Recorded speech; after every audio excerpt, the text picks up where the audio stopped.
ចំពោះខ្ញុំឯងប៉ុន្តែឲ្យតែម៉ូតូធំការ maintenance ថ្លៃយើងសូម្បីតែដូរពេញម៉ាស៊ីនមិនដូចម៉ូតូតូចណាម៉ូតូតូចដូរពេញម៉ាស៊ីនតែមួយកំប៉ុងហ្នឹងម៉ូតូធំដូរ4កំប៉ុងបាត់ហើយជាទូទៅយើងត្រូវតែដឹងថារបស់នាំចូលដែលមានក្រុមហ៊ុននាំចូលហើយគេតែងតែមានភាពទំនួលខុសត្រូវជាមួយយើងហើយទោះបីជាយ៉ាងណាគ្រឿងបើសិនជាអត់ក៏គេអាចកម្មង់ឲ្យយើងបានដែរវាមិនដូចថាយើងទិញនៅក្រៅដែលអត់មានក្រុមហ៊ុនច្បាស់លាស់ទេ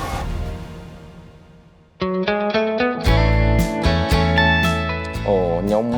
ឈ្មោះសម្បត្តិជាបុគ្គលិកក្រុមហ៊ុនឯកជនមួយនៅក្នុងភ្នំពេញហើយមានទីលំនៅនៅក្នុងម្ដុំគួរស្រូវនៅពិភពថ្មីគួរស្រូវ2ហ្នឹងចំពោះម៉ូតូខ្ញុំគិតថាជិះអ្វីដែលខ្ញុំពេញចិត្តគឺវាមានសន្ទុះខ្លាំងនៅពេលអ្វីដែលយើងចង់បានគឺជាម៉ូតូដែលមានសន្ទុះខ្លាំងអ្វីដែលយើងចង់បានល្បឿនរបស់យើងគឺវាដូចជាចិត្តដែលយើងចង់បាន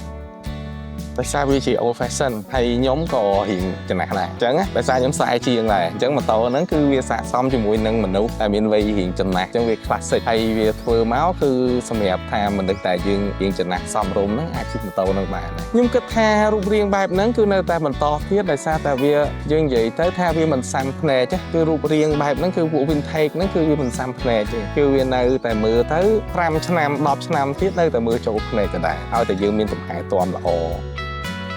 ជាទូទៅដោយសារតែវាមានច្រើនពណ៌ប៉ុន្តែពណ៌ផ្សេងវាអត់មានឡាយតួបែបហ្នឹងទេមានតែពណ៌នេះទេដែលមានឡាយតួជា color បែបពណ៌បៃតងហ្នឹងពណ៌ផ្សេងគឺ color តួខ្មៅទាំងអស់ចឹងណា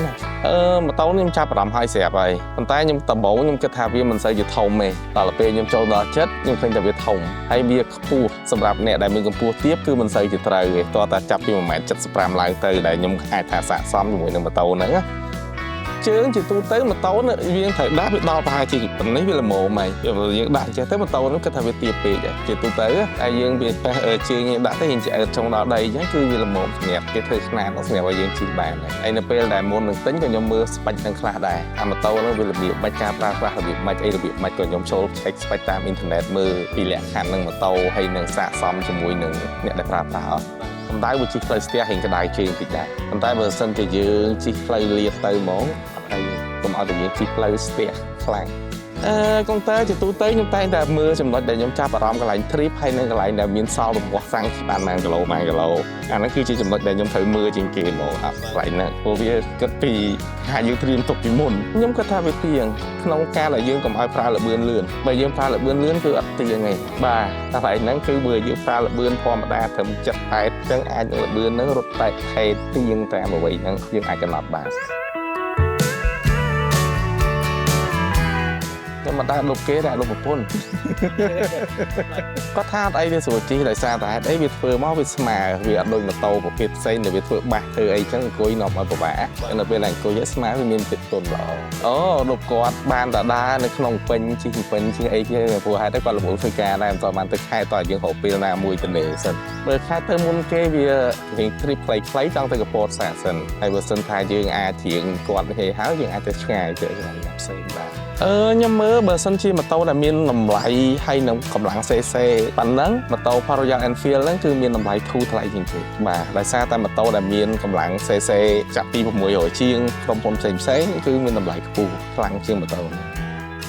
អត់ទេខ្ញុំមើលអាខ្វាច់វាហ្នឹងវាជាល្អដែរដាក់ទៅអត់លំបាកសម្បីតាពេលខ្លះខ្ញុំចង់សាកធ្វើនៅពេលដែលខ្ញុំជិះខ្ញុំដាក់ខ្ញុំមិនបាច់ទាំងចុចអស់ម្យ៉ាងផងយើងអត់តែបធូរបន្ថយការដាក់លេខហ្នឹងវាទៅមុខស្រួលកុំឲ្យតែពេលយើងជិះនៅក្នុងក្រុងហើយលេខយើងច្រើនយើងដាក់អាហ្នឹងអាចចង់ច្រាលចំពោះបើសិនជាអាហ្នឹងចំពោះខ្ញុំឯងប៉ុន្តែឲ្យតែម៉ូតូធំការ maintenance ថ្លៃយើងសូម្បីតែដូរពេញម៉ាស៊ីនមិនដូចម៉ូតូតូចណាម៉ូតូតូចដូរពេញម៉ាស៊ីនតែមួយកំប៉ុងហ្នឹងម៉ូតូធំដូរ4កំប៉ុងបាត់ហើយអញ្ចឹងវាត្រូវតែយើងថ្លៃជាងម៉ូតូតូចអីក៏ឯងចំណុចហ្នឹងអាហ្នឹងគាត់លើកឧទាហរណ៍មួយឯងហើយចុះនៅស្បែកប្រាំងនៅអីផ្សេងទៀតវាដូចតែនេះទេអញ្ចឹងណាជិះម៉ូតូធំតែការ maintenance ខ្ពស់ហើយទី1យើងត្រូវមើលលើពេញម៉ាស៊ីនទី2គឺច្បាក់បាទអាកន្លែងច្បាក់យើងហ្នឹងហើយចំណុចដែលសំខាន់ក៏ប្រាំងយើងគឺជាចំណុចដែលសំខាន់បំផុតដែរបាទហើយបន្ទាប់មកគឺបោកយើងត្រូវតែមើលរក្សាវាកន្លែងចំណុចហ្នឹងឲ្យបានល្អទាំងអស់ហ្នឹងជាទូទៅយើងត្រូវតែដឹងថារបស់នាំចូលដែលមានក្រុមហ៊ុននាំចូលហើយគេតែងតែមានភាពទំនួលខុសត្រូវជាមួយយើងហើយទោះបីជាយ៉ាងណាគ្រឿងបើសិនជាអត់ក៏គេអាចកម្មង់ឲ្យយើងបានដែរវាមិនដូចថាយើងទិញនៅក្រៅដែលអត់មានក្រុមហ៊ុនច្បាស់លាស់ទេគឺជាចំណុចហ្នឹងមួយ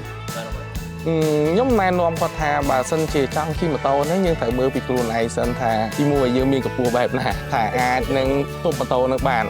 bà sân chỉ có pua nhóm này nóเอา quạt ok ở đây thì lại chẳngงั้น nhóm thằng này nó គាត់ làm phi cái bộ nhưng chưa គាត់ nhưng phải mưa lẹ cái nát sầmบัด គាត់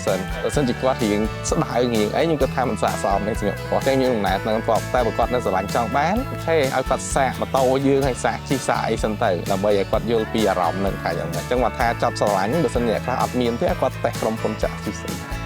នឹង ជា ចុង ក្រោយ ខ្ញុំ មាន ពី ឲ្យ អ្នក ដែល ថា ចង់ ទិញ ម៉ូតូ នឹង ជិះ បើ ចង់ បាន ម៉ូតូ ដែល មាន ភាព រឹងមាំ ធ្វើ ឲ្យ អារម្មណ៍ យើង សប្បាយ ចិត្ត នៅ ពេល យើង ជិះ គួរ តែ ចេះ រៀប បែរ 650 បាទ